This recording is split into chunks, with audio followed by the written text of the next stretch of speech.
Olá a todos, eu sou o reverendo Silas Palermo da Igreja Presbiteriana Unida de São Paulo e vamos continuar nessa série de vídeos falando sobre a música na igreja. Esse terceiro vídeo nós vamos abordar um pouco dos primórdios da história da igreja no que concerne a música e seus usos na liturgia. Nós temos já no primeiro século, ao final dele, com os pais da igreja, um primeiro importante pai da igreja, no final do século I, nós temos Clemente de Roma, que insere o hino baseado em Isaías 6, que é o Santo. Então, o primeiro hino, historicamente, que se tem notícia de inserido nessa nova leva de hinos, não mais somente os salmos, foi o Sanctus, inserido por Clemente de Roma ao final do primeiro século. Já no século II, outro importante hino foi inserido por um outro pai da igreja chamado Justino Mártir. Este hino foi o Glória à Trindade. Então, o que nós cantamos até hoje, falando de glória a Deus, ao Filho e ao Espírito Santo, já foi uma prévia lá no século II com Justino Mártir.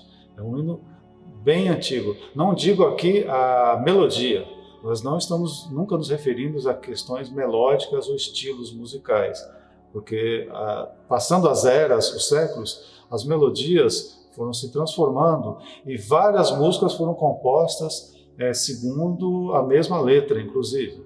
O que nós estamos enfocando aqui é o caráter da música, o estilo musical, baseado primeiramente no texto bíblico e na teologia bíblica. Então, no segundo século, Justino Mártir insere a importância de se cantar a glória a Deus, a Jesus, ao Espírito, ao hino à Trindade, porque eles estavam enfocando a questões teológicas urgentes do momento.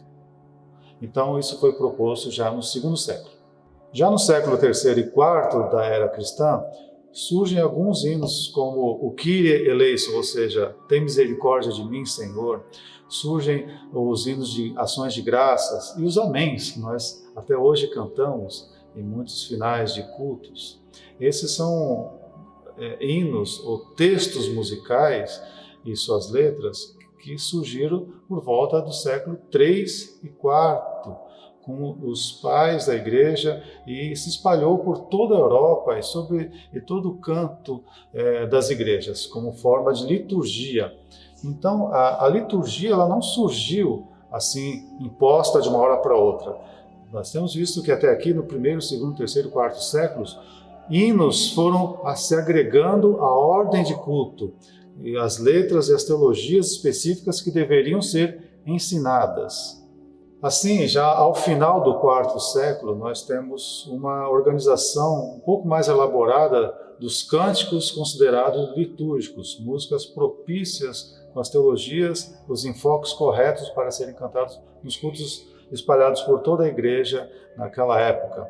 E ao organizar essa liturgia, que foi chamada de liturgia clementina ao final do século IV, nós temos muitos cânticos baseados nos evangelhos, aqueles cânticos do Evangelho, por exemplo, o Benedictus. Nós temos também já os primeiros usos de crianças treinadas e cantando em primeiros coros no final do século IV, junto com a igreja nesta liturgia. Agora, estando no quinto século da era cristã, a igreja, que deixa de ser perseguida, ela se torna mais institucional, e ela se torna ao mesmo tempo mais formal. E as músicas sendo muito organizadas e certas questões foram abandonadas aos poucos, digo, a partir do século V. Por exemplo, o canto livre de toda a congregação foi sendo substituído por um coral mais profissional. Na verdade, se tornou realmente um coral profissional, somente um coral formado pelo clero, pelas pessoas habilitadas na língua, nas questões técnicas, musicais, e elas são separadas para um coro litúrgico, enquanto ao passo que o povo fica simplesmente ouvindo. Assim, paulatinamente, há um afastamento da congregação no que tange ao canto congregacional. Eles passam a ser ouvintes, passivamente ouvindo um coral do clero cantando aquela liturgia. E o tempo passa, a língua se torna também uma barreira, porque nem todos passam a ter ou continuam a ter o domínio da língua grega ou latina. Agora sim, no século VI, início do século VII, temos uma grande organização pelo Papa Gregório, o que veio a ser chamado de canto gregoriano ou canto-chão, que é a grande base da música ocidental ao longo da história que vem a seguir. O canto monódico de uma única melodia, com um canto em uníssono, aos modos bíblicos, que todos cantavam em uníssono.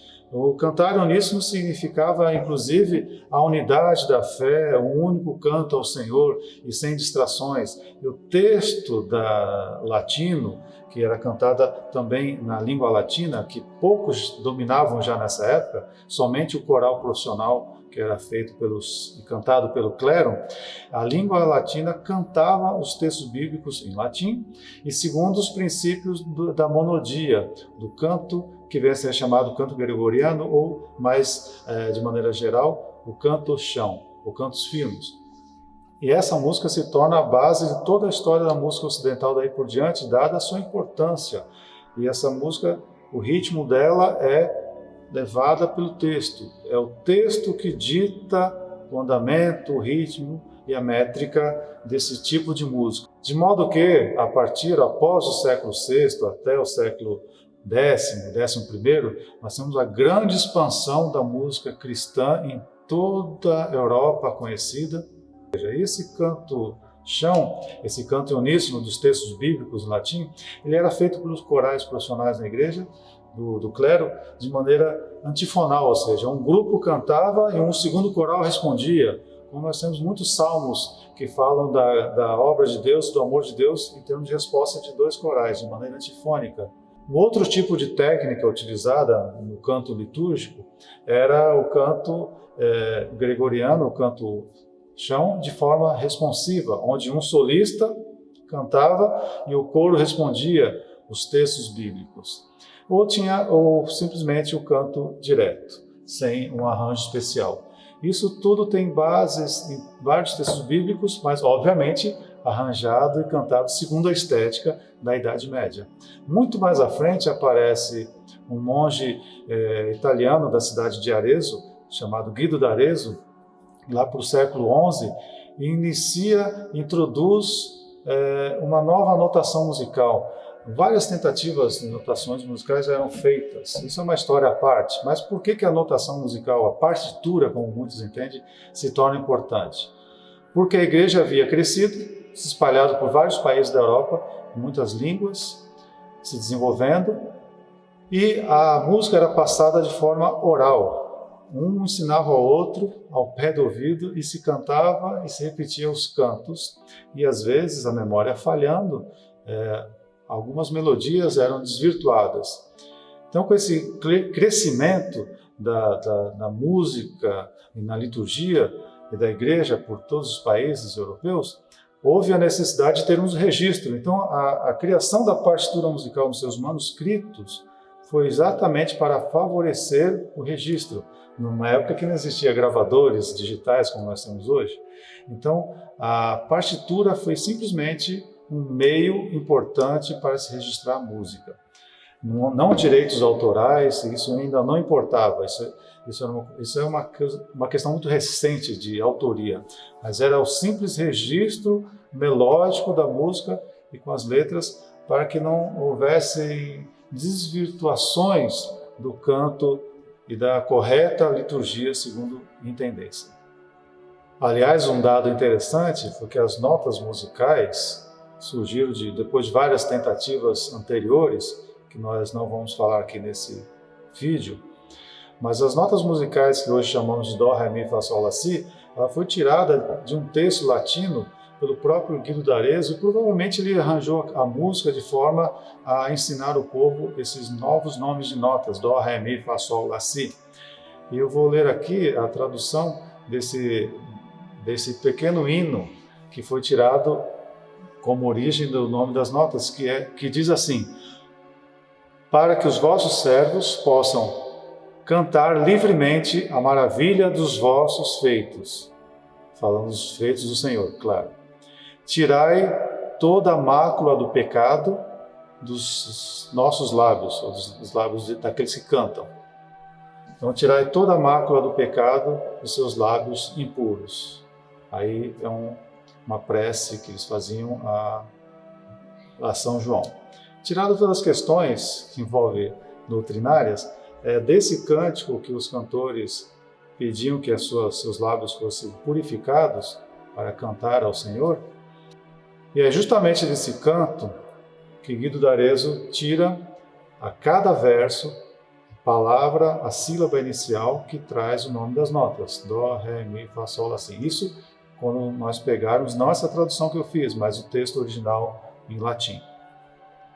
Assim, a partir do século XI, XII, XIII, com o crescimento amplo da música na igreja, liturgia em vários países, a elaboração litúrgica, ao mesmo tempo começa a haver uma expansão de uma música não litúrgica, apesar de ser religiosa. Isso se deve ao fato de muitas viagens serem feitas pelos clérigos, pelos padres, as viagens e andanças dos chamados trovadores e músicos itinerantes, cantando músicas religiosas, mas de maneira não litúrgica. Então, começa a nascer, ou aparecer de maneira mais ampla, músicas religiosas cantadas em ambientes não de cultos. Já temos as primeiras pesquisas apontando que isso já acontecia pós-século XI, XII, XIII. E esses padres itinerantes levando essa música de aldeia em aldeia, e esses trovadores eram o quê? Eram nobres, pessoas cultas no meio do povo, burgueses, que tinham conhecimento da língua e da música, ou amantes da música, e que eram religiosos. E essa música, embora religiosa fosse não litúrgica, era levada de país a país, povo a povo, aldeia e aldeia. Dessa maneira foi disseminada uma cultura de uma religião mais popular, com músicas de ampla influência popular, apesar de ser uma música religiosa. Então nós temos muito isso aqui na nossa história do Brasil, nos nossos interiores, né? A música popular e religiosa, uma espécie de mistura. Mas isso já percebemos que data lá na Europa já do século XII, XIII. Então esses trovadores, que eram cavaleiros cultos, muitas vezes reis, eram guerreiros, eram burgueses, além dos trovadores que vieram do sul da França, nós temos também os Minnesingers. Os Minnesingers eram também a mesma versão dos trovadores, só que na Alemanha, na sua religiosidade alemã, mais tarde substituída pelos Mastersingers.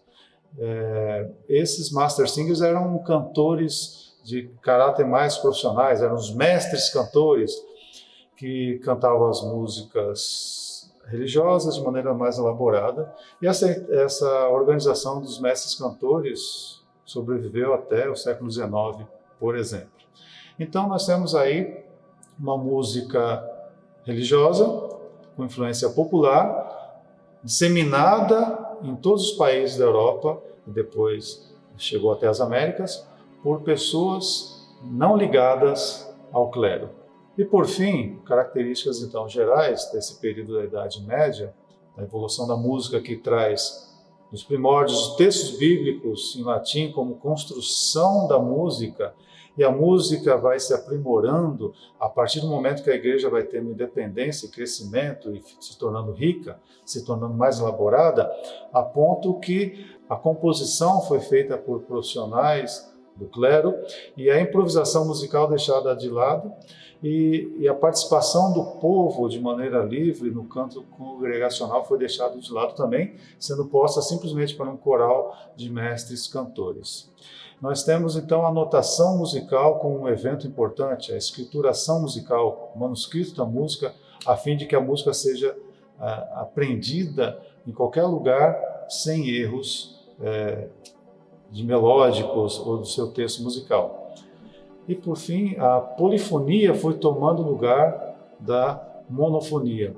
Aquele canto em uníssono foi sendo evoluído ou modificado, melhor dizendo, para várias melodias chamada polifonia. Mas esse é um tópico que nós vamos abordar no próximo vídeo.